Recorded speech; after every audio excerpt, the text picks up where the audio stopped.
Presumiendo México presenta.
Amigas, amigos, esos se encuentren bien, al igual que sus familias. Les habla el escritor Iván Uriel y les doy la más cordial bienvenida a una edición muy especial de encuentros a través de Presumiendo México, Filmmakers Movie y Ultra México. Me siento muy contento de recibir a una poeta a quien admiro y sobre todo una poeta que nos llena de un viaje hacia la infancia, hacia nuestro interior y también hacia las reflexiones que habitan en nuestro corazón. Me refiero a Laura Giordani. Laura, ¿cómo estás? Un abrazo enorme hasta España. Hola, encantada de estar aquí en tu espacio y bueno, agradecida por la invitación. Muchas gracias. Muchas gracias, Laura. Laura, una gran poeta argentina que además nos llena con sus reflexiones y el día de hoy viviendo en España desde hace muchos años en la Universidad de Valencia. También es una profesora, una mujer dedicada al magisterio, a la psicología y a una poesía que ha llenado los corazones de Iberoamérica. Laura, ¿quién es Laura Jordán? Ay, esa pregunta, que ¿cuál soy la persona menos indicada para dar cuenta, ¿no? Porque siempre hay como un punto de ceguera. Cuando uno habla sobre uno mismo, ¿no? Es como, seguramente. Pero bueno, yo creo que soy fundamentalmente una persona curiosa, muy curiosa, que quiere aprender. Y que para mí la poesía, ¿no? Ha sido una herramienta en esa indagación o en esa búsqueda de saber qué hacemos aquí, qué es la vida, qué somos. Y ha sido una herramienta. Hablabas de la infancia, ¿no? Al principio, y es como que te ayuda a recuperar esos ojos de niño para poder verse con esa mirada, ¿no? Esa mirada que perdemos. Laura, y justo en ese viaje que haremos también a través de ti, me gustaría hacerte la siguiente pregunta, y es si recuerdas en qué momento, Laura Jordán, en qué instante de tu vida aparecen las letras, porque tienes varias motivaciones, la psicología es una de ellas a nivel profesional, el magisterio también, pero ¿en qué momento aparece en tu vida la literatura, las imágenes que se recrean y sobre todo los sentimientos que se expresan en la palabra y de la palabra al verso a la poesía? ¿Lo recuerdas? Sí, yo, a ver, como temblor poético o como tener esa sensación de algo inefable que uno quiere expresar. Sí que recuerdo en mi infancia en Argentina, porque yo viví pues 13 años de mi vida en Argentina. Sí que recuerdo, por ejemplo, la llanura pampeana, donde yo vivía, pues es absolutamente escandaloso el cielo estrellado en verano. Y recuerdo de niña, sí, ver eso y necesitar como palabras, ¿no? Necesitar expresar con otras palabras que las cotidianas. Y luego ya sí, como escritura, la adolescencia, en forma de diarios. Con mi familia nos exiliamos a España, eso fue un desgarro brutal. Y yo sentía pues que podía escribir, que podía también como una catarsis, ¿no? Una pequeña catarsis.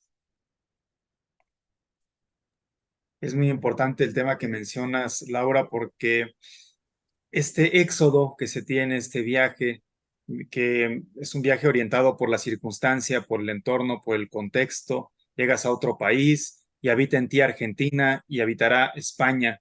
Y en este encuentro de corazones, de emociones, de sentimientos, de origen, ¿cómo se va conformando la poeta Laura Giordani entre estos contextos de su vida? Fíjate qué pregunta me hace pensar, porque entre España y Argentina, es la misma lengua, aparentemente. Aparentemente compartimos lengua, pero es tan diferente. Los giros coloquiales, la lengua familiar. Entonces, para mí, migrar a España, ¿no? El estar aquí fue caer casi a una lengua diferente.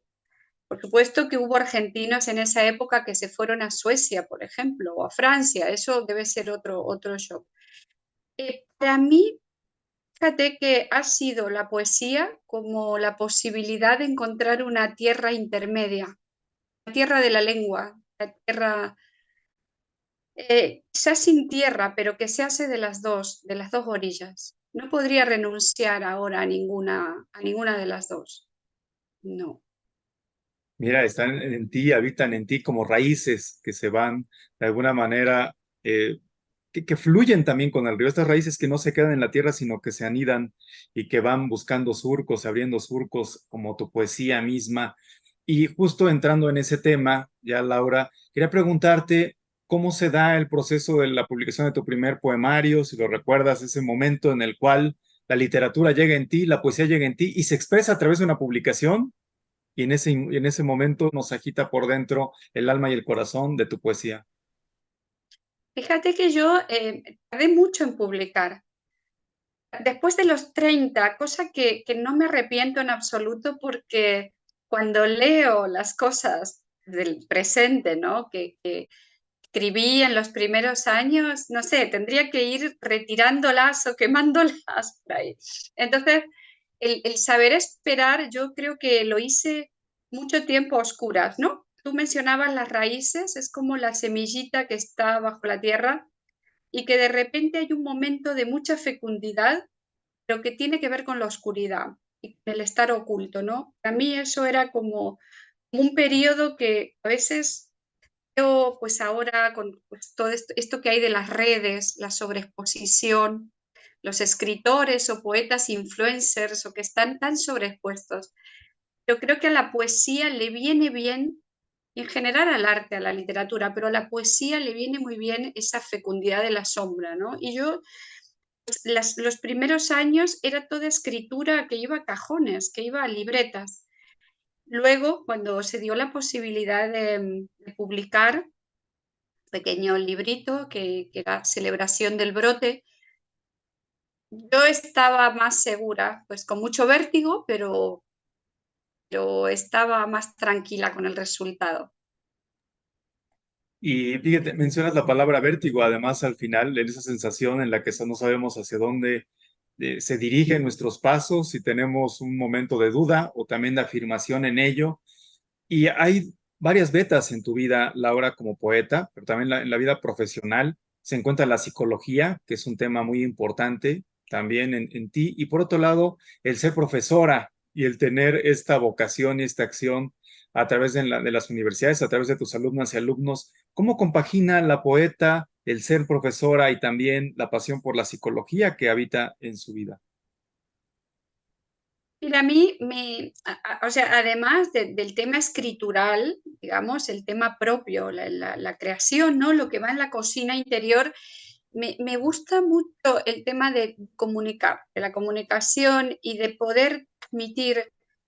Y he dado también talleres de poesía, cosa que me encanta, los he dado en el marco de la universidad y dando a conocer, pues, poetas, por ejemplo, argentinas, y también dando a conocer algo que yo creo que, y ahora te haré un link con la psicología, que es, porque nosotros cuando hablamos de poesía pensamos en un género literario, bueno, un género que ahora es un poco minoritario, todo eso, que con unos rasgos formales. Creemos que poesía es escribir en verso, pero realmente lo que es la mirada poética, el respirar poético es muy amplio y permea el cine, la música.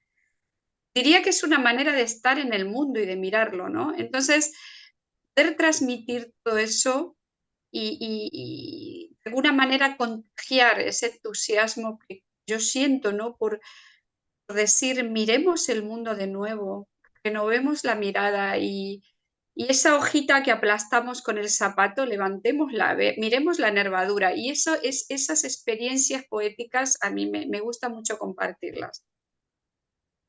Y justo en ese momento me gustaría hacer en ese viaje que hemos hecho por estas pasiones y también por la vocación que tienes en distintas aristas, resaltar el tema de los talleres poéticos, porque además de ser una poeta que ha llenado los corazones, la reflexión y también la interioridad de sus lectoras y lectores, también impulsas a las y los poetas desde tus talleres, a la creación literaria, a la creación poética. Y en ese paso me gustaría preguntarte, ¿cuáles son los motivos poéticos de Laura Giordani? ¿Qué te impulsa a escribir? ¿Qué aparece en ti? ¿Una figura, un momento, un instante, la memoria? Pregunta, sí. Es, mira, es como que aparece, yo digo como una musiquita, es como algo, normalmente suele aparecer en momentos donde no me dispongo a escribir, donde no estoy. Quiero decirte, el tema en poesía quizás no funciona como en otros géneros, con una planificación, donde yo digo, me voy a sentar, voy a dedicar este tiempo. A veces sí, pero generalmente el germen de un poemario o de un poema es totalmente inesperado. Eso también es un género difícil, porque hay que saber cómo esperar, ¿no? Es como esa gotita de ámbar que sale en el tronco de los árboles, como un exceso de vida. Un exceso vida o de conciencia que se manifiesta y que hay que expresarlo. Y normalmente me viene como una imagen. Y la naturaleza, eh, antes has hecho la imagen de las raíces, la naturaleza con todas sus imágenes y formas, a mí me dispara mucho para empezar a escribir. Es un exceso, algo que más que un oficio, fíjate, aunque luego hay un oficio de poeta, claro que sí, y tú aprendes a trabajar la forma, aprendes a tachar, aprendes a desbrozar el jardín, pero en principio ese temblor, esa sacudida, es totalmente inesperada. A mí me sorprende, me maravilla, es algo misterioso, de verdad, Oh, no. sí, es totalmente un misterio, ¿no? Y también mencionas la palabra jardín y a través del jardín y de esta imagen, me gustaría preguntarte sobre esas imágenes también del viaje interior hacia el pasado. Ya hemos hablado de la infancia misma como un tema importante que nos hace vernos en el espejo reflejo en la otredad y desde la otredad viajar hacia nuestro interior, hacia nuestro pasado. Nos has comentado el pasado mismo de Laura Giordani en este cambio de país por los contextos. ¿Cómo abrazas la infancia, el presente y el devenir en tu poesía, Laura? Mira, yo, la infancia, ¿no? Que es, no fue solo el exilio de un país, que fue a los 13 años, fue también el exilio de la propia infancia, porque en el momento de moverme yo salía y entraba a otra etapa, y también de un entorno en el que yo vivía que era casi mágico a nivel natural, lleno de campo, de árboles, de pájaros, era pues como el paraíso, ¿no? Creo que no puedo imaginar un lugar mejor para un niño, el lugar en el que yo crecí, ¿no? En Argentina, en la infancia. Entonces, para mí, la poesía, como se ha dicho por ahí, es una manera también de retomar esa infancia a través de otros medios y de viajar hasta esa niña, ¿no? Y de decirle, aquí estamos, hemos sobrevivido, nuestra sensibilidad sobrevivió, el mundo no la arrasó.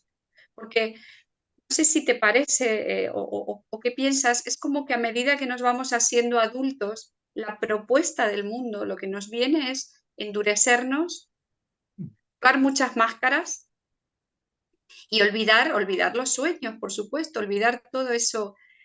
Y para mí la poesía es una manera de resistir en esa infancia y decirle a esa niña, viajar hasta esa niña y decirle, sobrevivimos, estamos todavía soñando. Pues de Así es, décadas, ¿no? así es, Laura, y es apasionante lo que mencionas ahora, porque justo ese viaje hacia esa niña, decir, seguimos soñando y seguimos viajando, y seguimos uniendo corazones y seguimos reflexionando, y esa niña sigue recorriendo esos jardines, ahora en otros lares, en otros espacios, y es como una suerte de diferentes dimensiones en las cuales tu poesía habita todas estas etapas y nos identificamos con ella, por supuesto. Y en ese mar, en ese océano de poesía, me gustaría, Laura, preguntarte, y desde esa perspectiva, ¿cómo te has sentido también en los últimos años? Recordamos también que publicaste diferentes poemarios, antologías también. Luego se da la pandemia y resurge nuevamente el realizar actividades con Laura Giordani. ¿Cómo miras el mundo, Laura, antes de adentrarnos a tu poesía en esta actualidad, en este devenir después de lo que vivimos en el mundo? ¿Cómo lo ve una poeta como Laura? Y es que lo de la pandemia, no sé cómo se vivió en México o en otros sitios. Aquí en España fue algo realmente que nos marcó. Yo creo que generacionalmente fue un antes y un después. Yo pensé inicialmente que para la escritura iba a ser un tiempo fecundo, ¿no? Un tiempo de confinamiento forzado, porque como lo Emily Dickinson, yo dije, uy, qué bien, encerrada en casa, a escribir. Pero fíjate que no, que había mucha tristeza, había mucho aislamiento, había miedo. Tú hablabas de la otredad ahora, mucho miedo al otro, mucho, mucha distancia, ¿no? Un juego de distancias, también la conciencia en la fragilidad de la vida. Luego se ha retomado las actividades poéticas, las he retomado yo, las han retomado todos mis compañeras y compañeros que escribimos en España. Pero yo creo que algo se ha quebrado con la pandemia y a la vez nos ha hecho, por lo menos a mí, valorar absolutamente la vida. Mucha gente dejó profesiones que no le gustaban, dejó parejas con las que no estaban a gusto. Es como que la perspectiva de la muerte paradójicamente te hace revisar la vida, ¿no? Con mucha intensidad y decir, uy, esto es frágil, este plano es frágil, hay que vivir con sentido, ¿no? Y yo, mi último libro así individual, que fue Manca Terra, salió justo una semana antes de la pandemia, Ujú, 13 ujú. de marzo de 2020. Entonces fue como un niño que tienes antes de una guerra, fue como que quedó ahí, pero se movió mucho online, mucho así con presentaciones a través de internet. Luego lo presenté cuando pudimos reunirnos físicamente. Y bueno, pues el ser humano tenemos una capacidad tan increíble de recomponernos, que es asombroso, ¿no? Así es, Laura, y de hecho, he visto muchas de tus entrevistas justo en ese momento y en esa época promocionando el libro justo en la pandemia y después, ¿no? El ver resurgir las presentaciones. Es mencionado además también la esperanza que podemos encontrar dentro de este momento doloroso y justo la encuentro también en la poesía que nos permite aproximarnos para no fragmentarnos después de esto que se ha dado en nuestros corazones en la humanidad con la pandemia y la poesía es de hecho este caminar, este lenguaje que nosotros podemos encontrar en la proximidad. Y qué mejor para encuentros que en este momento escuchar la poesía de la gran poeta argentina Laura Giordani. Laura, estamos listos, listas para escucharte con todo el cariño y con la gran admiración. Pues muchísimas gracias. A ver, voy a empezar con un librito que se llama Noche sin clausura, que es un libro pequeñito, pero que yo quiero mucho y que habla de objetos, hablando de rescatar lo cotidiano, ¿no? Pues aquí, no sé si os ha pasado alguna vez que si hay tantos pájaros, ¿no? En las ciudades, ¿dónde mueran los pájaros? ¿Dónde van cuando mueren? Porque yo no encuentro que las calles estén llenas de pájaros muertos. Siempre me ha dado la impresión como que se esfuman. No, no sé dónde van. Y escribí un poema sobre eso, ¿no? ¿A dónde van a morir los pájaros? Pues lo voy a leer. ¿Dónde van a morir los pájaros? Sus pulmones calcinados de vuelo. ¿Por qué sumidero celeste o nido se fugan? ¿De dónde esta caída de estrella discreta como la muerte? Cielo, tierra se tocan porque existen ellos, pasando esas líneas invisibles que unen la sangre al relámpago, la garganta a la lluvia, las plegarias de la madre al desastre inminente. Ciudad de hormigas reclama su sombra. ¿Qué viento se lleva sus huesitos blancos, naufragados en la altura, hasta hacerlos transparentes, ¿en qué momento de nuestra ceguera se desploman?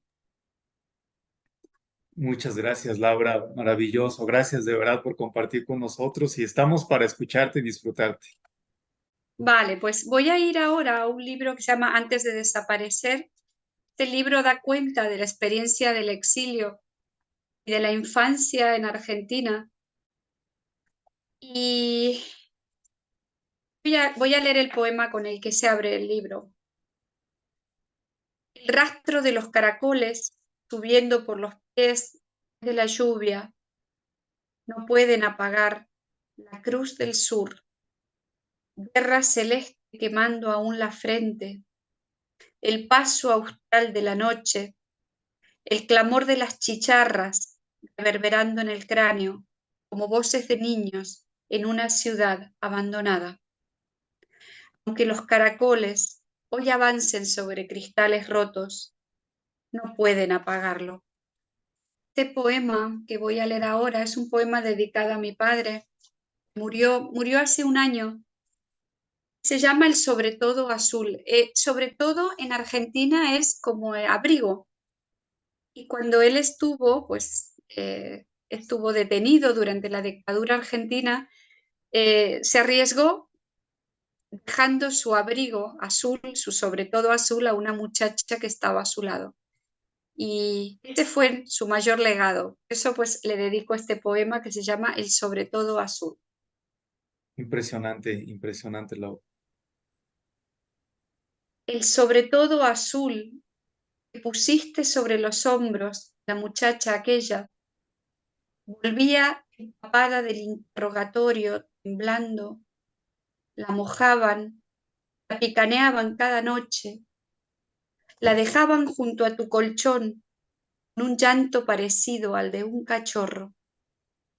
Ese gesto a pesar del miedo te sacaste el sobre todo azul para abrigarla, no poder dejar de darle ese casi todo en medio del sobre todo espanto.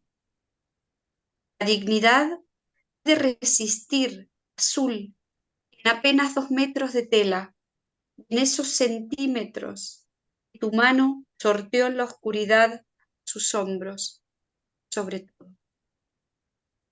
Muchas gracias por compartirlo, de verdad, de corazón.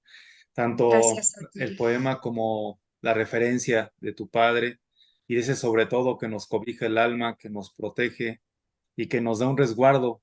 Y ese resguardo, ese nicho, es sin duda lo que tu poesía nos da. Gracias de verdad, Laura, y por compartir sobre todo este momento y esta anécdota de vida de tu padre.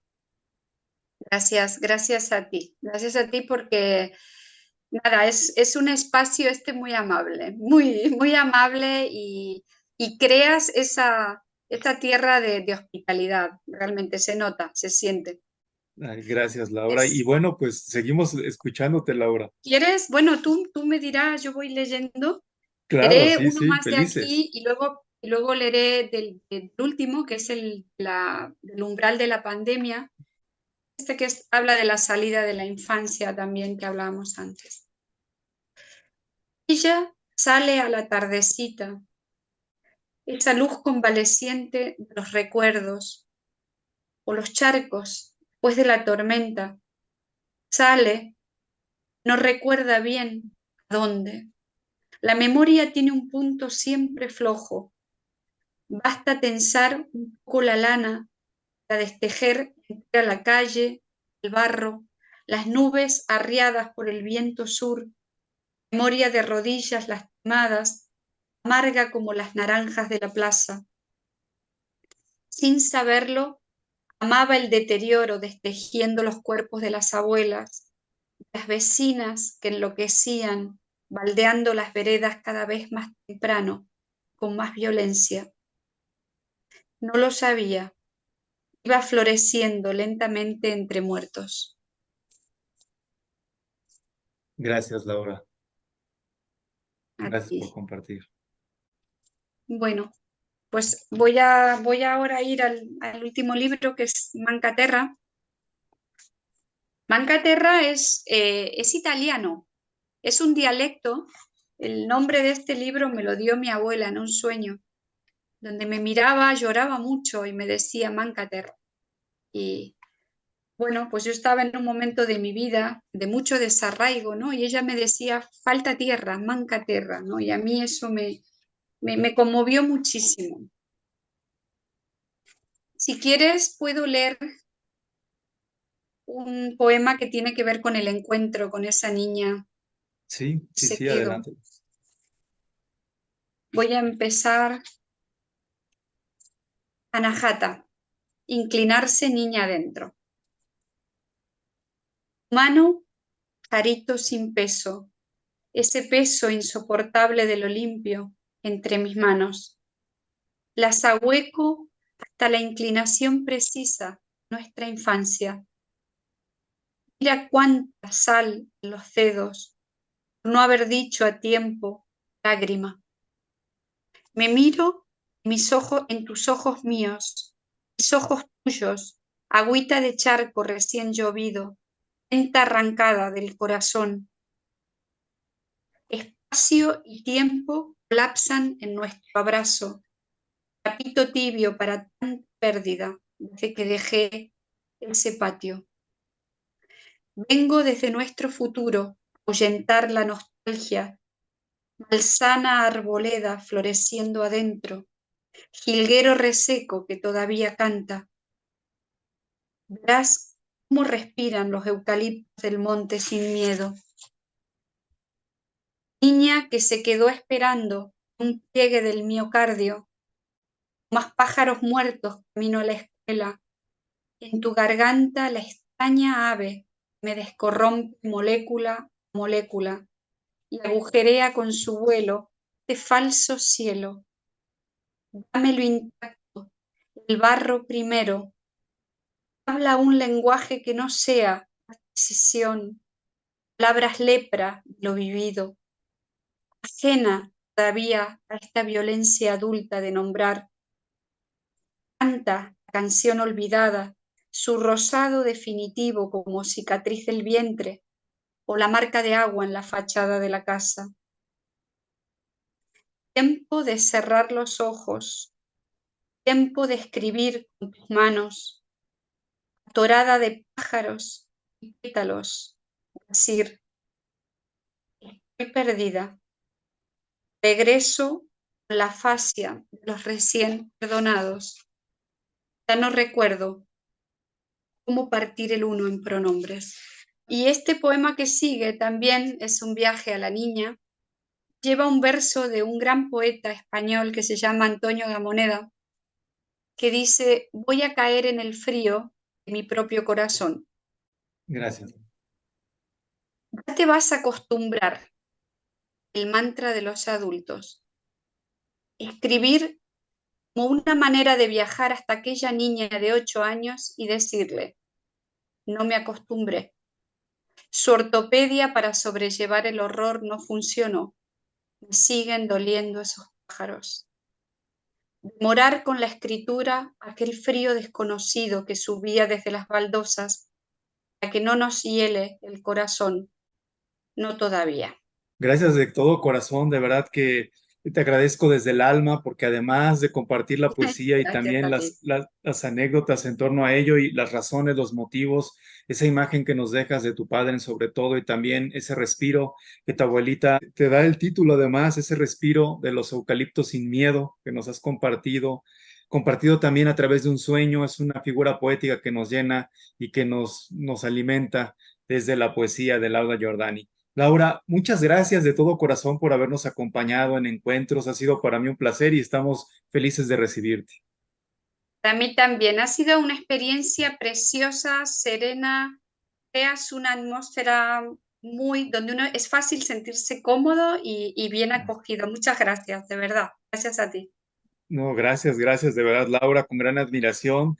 Y las invitamos a leer la obra poética maravillosa de Laura Giordani, a buscar también tus entrevistas que son apasionantes, toda tu obra. Y gracias de nuevo, un abrazo enorme hasta Valencia, con todo el cariño y admiración desde México.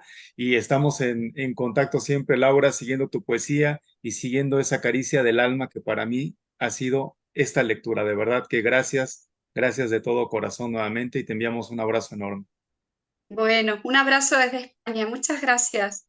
Muchas gracias, Laura, y gracias a todas y a todos ustedes por acompañarnos a esta edición especial con la poeta argentina Laura Giordani. Ha sido un viaje poético maravilloso. Gracias, Laura, un abrazo enorme y abrazos hasta España con todo cariño. Adiós. Adiós, nos vemos. Gracias.